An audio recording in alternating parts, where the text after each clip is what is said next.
Welcome sa part 1 ng ating weekend charting at pag-usapan natin yung inyong mga staff request dito sa ating Facebook. So, first is, nga pala, nag-poll tayo sa Facebook ngayon at if you're not yet member, just click the description sa ilalim ng ating YouTube videos. Mayroon diyang link pupunta sa ating group para maka-join kayo sa ating poll. Yun. So, yan na ang mga top 10 at pinili na natin yan. Ito na yung ating yan, meron tayong 10. 5 sa una, 5 sa pangalawa. So, part 1, part 2. Okay, start MWC. Okay, hindi pa siya blue chips. So, dito muna tayo. MWC.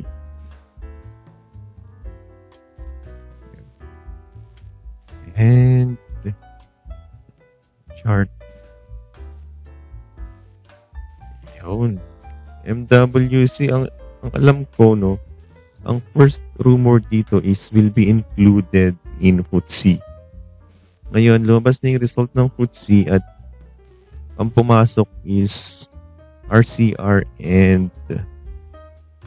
plus, no, not MWC. I'm not sure kung may potential to join sa PSE index. Pero masyado pang malayo kasi August pa yun. So for now, tingnan natin to, no? Sa akin, no touch muna to kasi kung ang catalyst nito is to join sa FTSE tapos hindi naman natuloy, baka may correction. May Monday. Okay? So, medyo mag-ingat. Yan, medyo mag-ingat. Pangalawa is naka-rising wedge. Yan, which is alam naman natin na for correction, no, kapag ganyan ang formation. Itong rally na to is nung Friday pa, no? At lumabas ang rebalancing after ng close. So, kung babagsak man siya, yan ang support niya 28, no? First support 28. Babagsak yan dyan, then pwede na. Pero ang strong support talaga is 25. So, pwedeng i-first tranche, then cut pag nabasag. Ito ang next na buy. So, kung ang rally na to is dahil sa FTSE, for sure babagsak yan dyan. Pero I think maganda ang earnings niyan at maganda rin ang dividends niyan. Good percent, oh. So, baka dito sa 28 may sumalo na. 5%, 1.12. Check natin ito, earnings niya is 5B, 5.8. 2.8. Ang laki, 3 agad. Annual niya is 5.8. Q1 niya is 3 agad. Tapos, almost 4. 7 na. 7, 10. Okay. Ibig sabihin, doble na yung net earnings niya ngayon, no? Yung annual. Okay? Yung na-doble yun, baka malaki nga talaga ang dividends nito. Baka hindi lang 1.2. O, tansyahin na natin, sabihin natin 1.5. Nyari lang. Yun. So, tama lang. Mga 5% pa rin ang yield niyan kung bumagsak yan dito. So, I think MWC is a good stock kasi natin to. Ang announcement niya is Feb 29. So, malapit na this week. Okay. So, kung babagsak to ngayon dahil sa FTSE, maraming pupulot nito dahil malapit na mag-declare ng dividend. Kaya lang, di mo masabi yung rally kung FTSE or dividend play yan. Pero sa galawan, parang rebalancing yan. Kaso may prior rally na rin. Anyway, mag-ingat na lang. Pag mali, di sell. Pero you can buy the dip in anticipation sa kanyang earnings and sa kanyang dividends. Kasi medyo malaki yan. 5B lang siya. Tingnan natin to. 6B last year. Pero ang binayad niya is 1.2. Okay. So, ngayon lang siya nag-declare ng malaking dividends. Dating laging 37. Biglang laki. Kung i-maintain niya yan, O good yan. Kung hindi niya maintain to, sell on news yan. O may mahirap din pala, no? Pero malaki yung earnings niya so far. So may potential na declare ulit ng ganito kalaki. No? Pag hindi, discrash yan, no? Bagsak na sa FTSE, bagsak na sa dividends. Pwede mag-try. Hindi masama. Next is number 2. Pure Gold. Pure Gold. Natin to. Wala, before we proceed sa Pure Gold, no? If you want to learn, teka lang pala, MWC, check natin ang FA niya. So, good talaga si MWC, all buys, 5% yield, tama. Tama yung tingin natin. Net profit margin is laki, 39%, oh. Return on asset, laki din. Doon lang siya bumagsak sa equity. That is also good, pero ang baba ng working capital. So, anyway, utilities, no, hindi problem yun. Year-on-year earnings, panalo talaga, 110. Tama ba? Oo. Kita naman natin kanina, laki. So, malalaman natin sa annual, no, kung na-meet. Pero lampas pa rin, no? Kasi ang target lang sa kanya is 1%, 6%, tapos sa actual, 44. Kaya ang lakas niya. It's talaga MWC. PE niya is 13 times. Mukhang mahal, pero forward-looking is 6 times lang yan. So, inline sa estimate. So, fairly valued na. No? Hindi siya undervalued actually. Hindi. Undervalued siya in terms of historical. No? Pero, forward, sakto lang. Undervalued pa rin. Target price, ang average natin is 32. Average target is 32. So, tama. In terms of fair value, almost dikit na, no, sa fair value. Pero kung valuation-wise, undervalued pa yan. Walang late na ng upside natin. No? Yun na lang, 6%. So, yun. Ganyan talaga pag malakas ang stock, dikit sa fair value. So, it's up to you kung trip nyo pa or gaantay kayo ng iba na may potential pa, no? Pero kung may tip yan, definitely a good risk. Pwedeng i-risk. Anyway, if you want to learn how to read these fundamentals and create your own table, okay, at anong ibig sabihin yan, paano basahin yan, we invite you to join our FA course. Ayan, may FA course tayo ngayon. Ituturo natin yung mga, ito yun, yung ratios and financial statement na sinasabi natin, no? Yung mga earnings and then valuation, yung binabanggit ko kanina. Ayan, so dalawa pa lang yung binabanggit natin. Plus, meron pa dyang index forecasting, yung para hindi ka nang huhula, alam mo kung paakyat o pababa ang index, no? Using macroeconomics and market theories. Okay?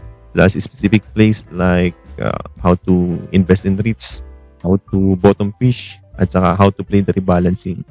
MSCI, FTSE, and PSE. Ayun, FTSE, malapit na, no? Kaka-release lang last Friday or last Saturday. Tapos MSCI, this week naman yun. Napaka-profitable play and almost 90% tayo dyan. Di tayo sumasablay dyan. So kahit yan lang ang i-play mo buong taon, meron kang sure gain na pwede mong ulit-ulitin. Hindi ka mapapagod, hindi ka may stress, yun lang ang gagawin mo. Okay? So enroll now. If you want to enroll, just click this link. Yan. At nandyan ang instruction. Meron din naman dito. Okay. So yun lang. Next na tayo. Next is Pure Gold.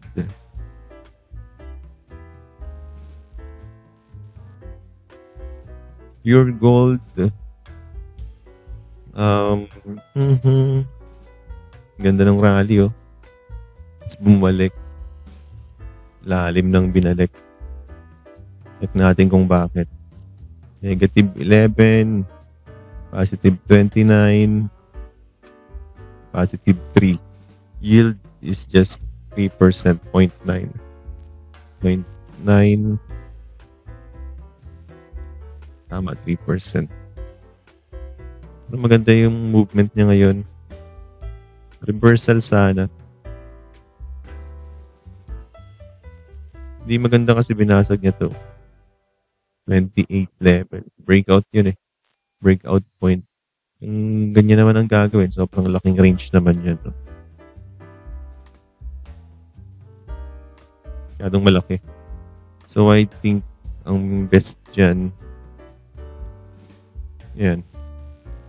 Mag-consolidate muna siya dyan sa level na yan. Ito resistance mo ngayon, no? 29, 28 pala. And then, mag-conso yan dyan bago mag-breakout dito sa trend line na to. Doon mo na lang patulan, no?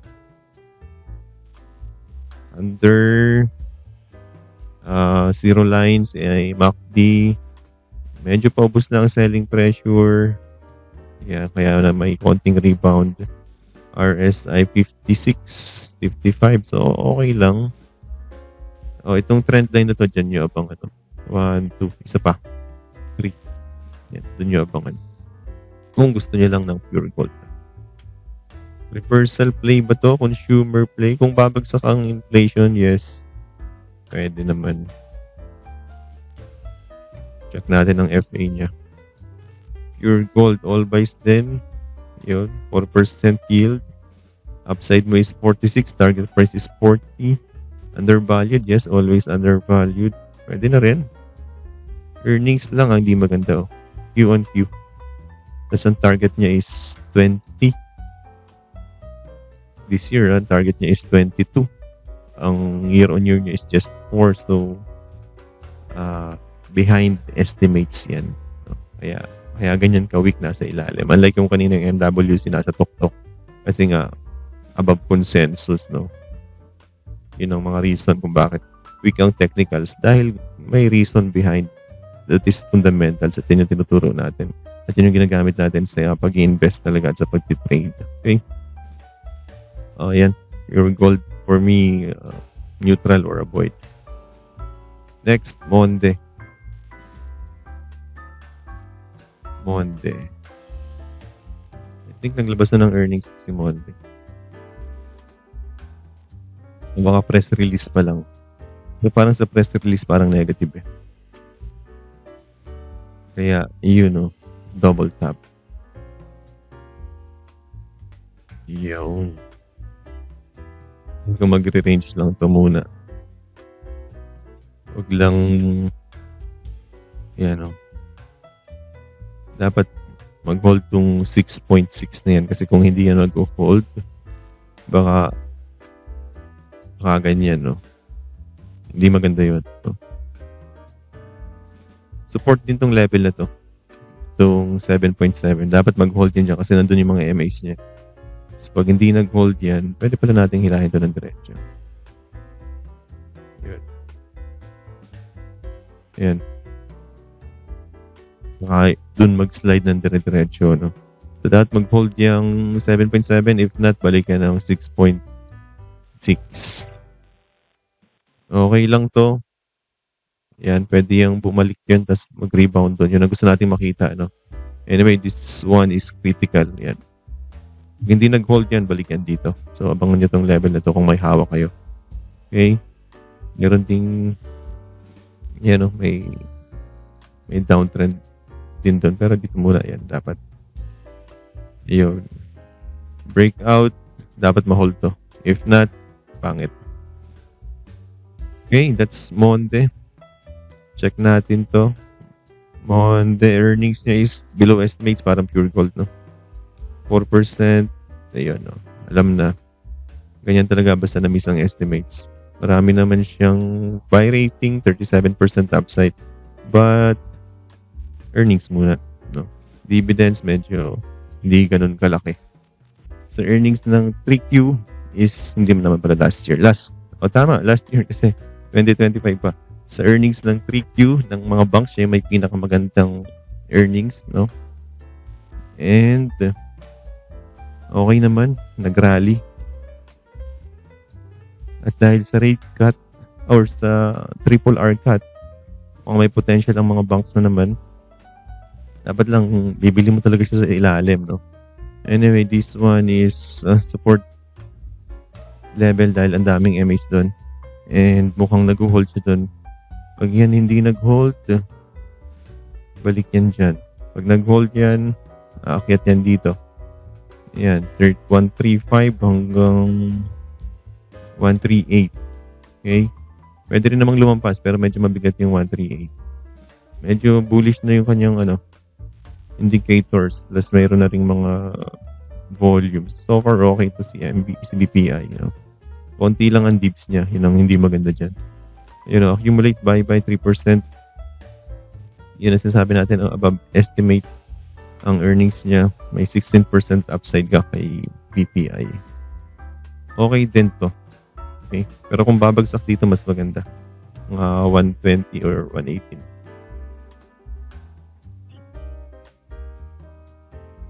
Okay, next natin is MBT. MBT. Alisin muna natin yan. MBT, hindi ganun kaganda ang earnings niya, 11% lang unlike BPI na 20+. And, dahil lang natin yung mga yan. Yan. So, still on a downtrend. Nag-release na ng dividends announcement date. Nag-resist sa 74. Kasi may trend line siya dun eh. Kaya ganon. Pero gusto nating makita dito kay MBT na mag-consolidate dyan sa level na yan. At mag-breakout sa resistance na 74. May catalyst naman which is the rate cut or the triple R cut nga. Plus may dividends ka pa. So most likely positive talaga for banks kasi dami yung kanilang capital na pwedeng i-lend. So, not bad, 350. Yan.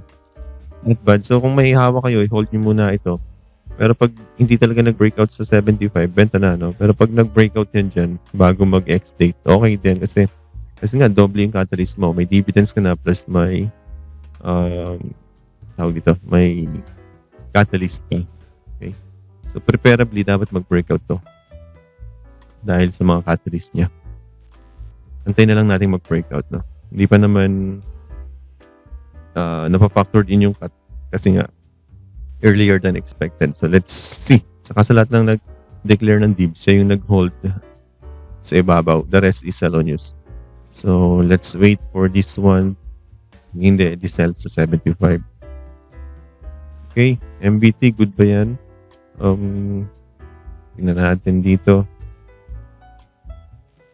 Earnings is lower than BPI pero above estimates. So, good yan, above consensus. Book value is just 0.86, compared to BPI. Siyempre, value kasi to. At saka, high paying to. Nga lang, 18% na lang ang upside natin dyan. Target price is just 86. 86. Layo pa rin yun. All buys, Not bad. And under budget, Hindi pala. BPI pala yan. MBT, pares lang negative 1 ST. BPI. Yun. Mahal lang konti si BPI. Siyempre, quality. So, that's it for MBT. I think we're done. It's part 1. So, kita-kits sa part 2. If you enjoyed this video, so please share this video to your groups, And if you want to join our Discord channel, we have 2. First is to be a student. Yan. Para na kumikita habang natututo. Kung hindi naman ready pa to join, you can also join us sa other group, which is yung tambayan ng mga YouTube subscriber natin. So you can click the join button, your subscribe sa mga hindi pa ready na mag-enroll. But if you're serious and gusto nyo talagang gawing career itong trading, investing, then we encourage you to join itong FA course kasi ito yung seryosong mga lesson at para sa mga seryosong investor na malalaki yung fund. Okay? So, yun lang. Kung nilalagay mo yung malaking fund mo sa PSE above 1M, ba't di ka mag-aaral, Masusunog lang yan dyan pag di ka nag-aaral. Okay? Mas malaki pa yung sunog mo kaysa sa tuition mo sa TFT. Okay? So, joke lang yan. Pero totoo yan. So, thanks for watching. At kita-kits sa part 2. Ayan. Ito naman yung mga stock request natin.